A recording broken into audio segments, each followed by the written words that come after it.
के लिए हम लोग देश भर के अंदर अधिवक्ताओं की फौज निर्माण करेंगे।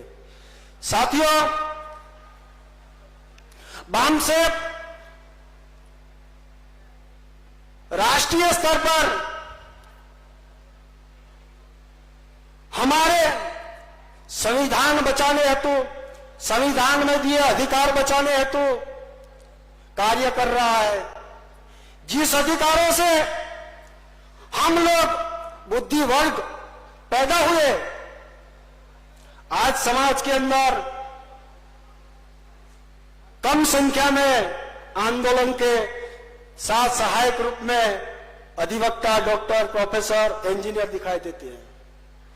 उनको अपनी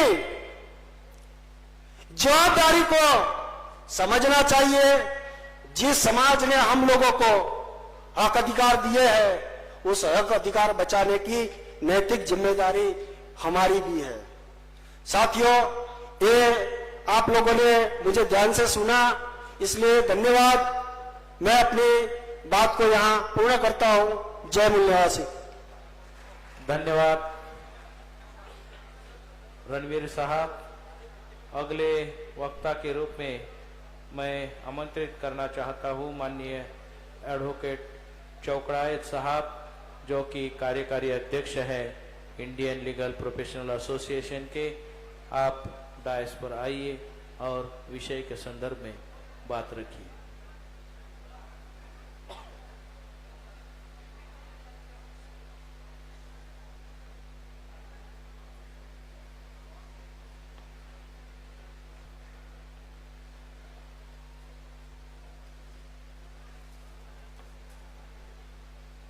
जय मूल्यवासी साथियों,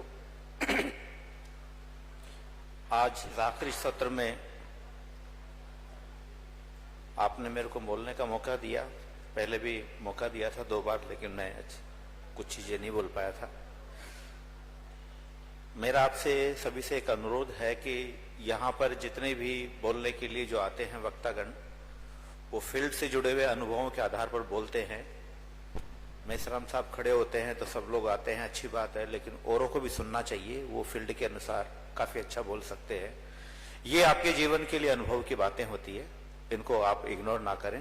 रोज रोज कई बार हम लोगों ने ऐसा देखा है कि लोग, दूसरे लोग जो आते हैं बोलते हैं अनुभव बातें, उनको बोलते नहीं है, उनको सुनते नहीं है, इधर उधर घूमते रहते हैं। ये अच्छी बात है, पंडाल में रहना चाहिए, सुनते रहना चाहिए सभी को। खैर कोई बात नहीं। आज का हमारा विषय है, जिस विषय पर हमें यहां बोलने के लिए मौका दिया गया है, और वो है वकीलों को लोकतांत्रिक आंदोलनों को, जो लोकतंत्र को बचाने के लिए जो सामाजिक आंदोलन चलते रहते हैं, उनकी रक्षार्थ वकीलों का नैतिक और कानूनी योगदान। साथियों, जब कभी कोई भी संस्थान बनता है तो उस संस्थान को बनाने से पहले 2 चीजों की जरूरत पड़ती है, एक तो लीगल एडवाइजर की और एक सीए की। और जिनके पास ये दोनों होते हैं वो अपना आर्थिक और कानूनी जो उनका एजेंडा होता है उसको पूरा करते हैं, और वो कभी भी असुरक्षित महसूस नहीं करते। इसीलिए हमारे यहां जो संगठन में जो इंडियन लीगल या इंडियन लॉयर्स एसोसिएशन था, वो 2015 से लेकर 2019 तक रहा।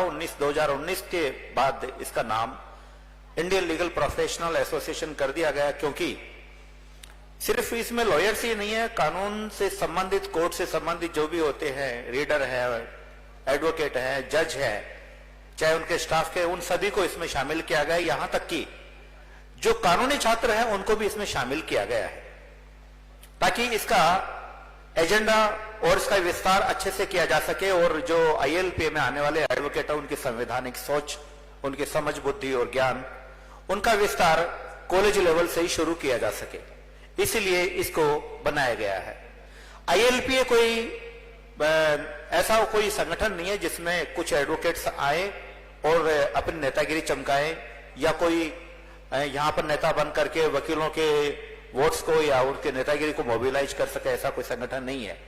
आईएलपीए बामसेफ की संवैधानिक सोच के आधार पर बनाया गया वो बड़ा संगठन है जिस संगठन में संवैधानिक सोच के वकील और कानूनी समर्पण, कानूनी समझ के वकील इसमें शामिल होते हैं। आईएलपीए में हर किसी को कभी भी इसमें मेंबर नहीं बनाया जाता।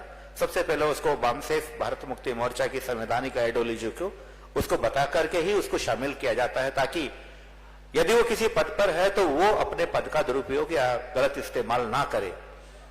और इन सब के बावजूद आईएलपीए का जरूरत इसमें क्या है, क्योंकि जब भी कोई संवैधानिक आंदोलन होता है, कोई काल लोकतंत्र को बचाने के लिए बामसेफ या भारत मुक्ति मोर्चा आंदोलन करते हैं, तब ऐसी एजिटेशन होती है कि राजनीति के दबाव में आकर के प्रशासन हम पर गलत हमले करता है, या फिर कानूनी लड़ाई होती है, हमारी संविधान के किसी विषय पर लड़ाई छिड़ जाती है और हम उसको प्रोटेक्ट करने के लिए हम लोगों की या वकीलों की जरूरत पड़ती है, आईएलपीए की जरूरत पड़ती है। आईएलपीए को इसलिए बनाया गया है।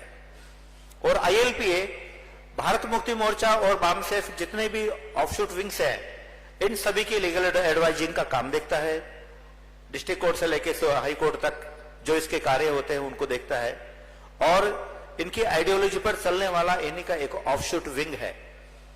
आप लोगों को ध्यान होगा या याद होना चाहिए, आपने देखा होगा कि भारत में कहीं पर भी कोई ऐसा कानूनी संगठन नहीं है या वकीलों का कोई भी ऐसा संगठन नहीं है जिसको बामसेफ या भारत मुक्ति मोर्चा जैसा संवैधानिक सोच का संगठन सपोर्ट करता हो, क्योंकि उनको जरूरत ही नहीं है वकीलों की। क्योंकि जब वकील आते हैं संगठन में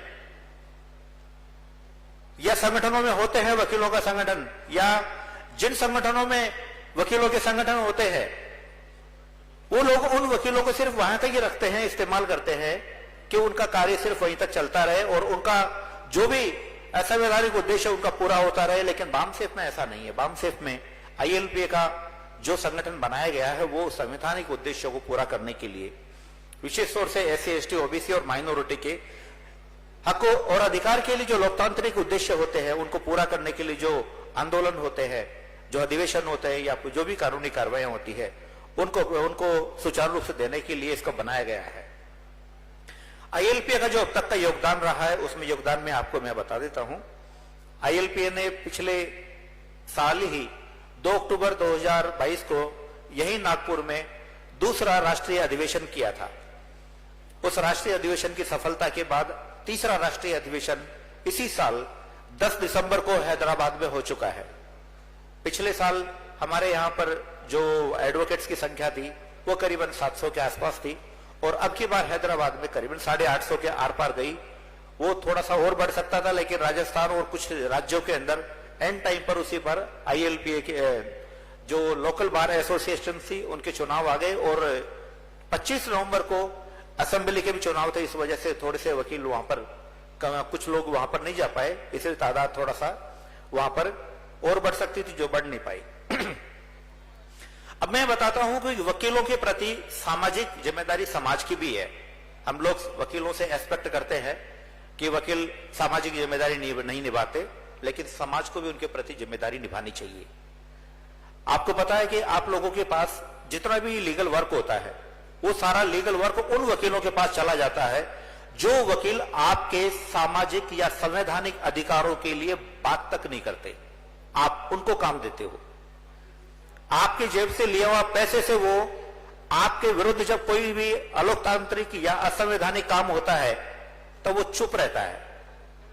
तो आप ऐसे एडवोकेट्स को जो आपके संवैधानिक हक और अधिकार की आवाज नहीं उठाते, आपके साथ नहीं खड़े होते, एक तो उनको काम देना बंद कर दो ताकि वो समझ जाएं कि आपके संवैधानिक अधिकारों के प्रति वो भी आपके प्रति आपके संवैधानिक अधिकारों के प्रति वो सचेत हो जाएं।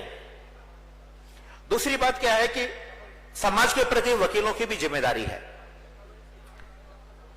हमारा समाज कानूनी रूप से हर बात को नहीं समझता। हमारे वकील साथियों से मैं अनुरोध करता हूं कि वो समाज के प्रति, समाज के पास उठे बैठे उनके पास आए जाएं। बहुत सारी चीजें ऐसी होती है जिनको वो कई बार दूसरे शेयर नहीं कर पाते। उनके कार्यों में उनके कुछ केसेज ऐसे होते हैं जिन केसेज के अंदर उन लोगों को अदालतों में नहीं जाना चाहिए, प्री मेच्योर केसेज अदालतों में जाते हैं। विशेष तौर से हमारे समाज की जो बहन बेटियों की जो आपस में जो पारिवारिक मुकदमे होते हैं या पारिवारिक मुद्दे होते हैं, इसकी वजह से जो घर बिगड़ते हैं, ये सबसे ज्यादा कारण ये होता है कि वो ऐसे व्यक्ति के पास नहीं जाते जहां पर वो जो आपके प्रति ये सामाजिक जिम्मेदारी निभाने के प्रति जो लोग जो आपके प्रति निष्ठावान होते हैं। आईएलपीए के सामाजिक लोकतांत्रिक उद्देश्य के पूर्ति के लिए जो भी हमारे से बन पड़ता है हम लोग करेंगे उसके लिए, और जो भी हमारी जिम्मेदारियां होगी वो निभाएंगे हम लोग, और समाज को भी उनके प्रति जिम्मेदारियां निभानी चाहिए। हमें थोड़ा सा समय दिया जाता है यहां पर बोलने के लिए, औरों को मौका मिलना चाहिए। मैं अपनी बात को यहीं पर समाप्त करके अपना स्थान ग्रहण करता हूं। Thank you.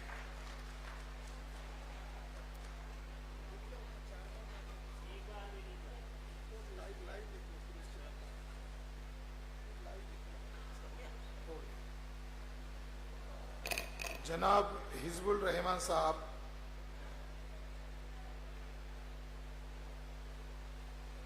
हजरत मौलाना हमीद अजहरी साहब के बेटे जनाब हिजबुल रहमान साहब, आइए तशरीफ लाइए और बात रखिए।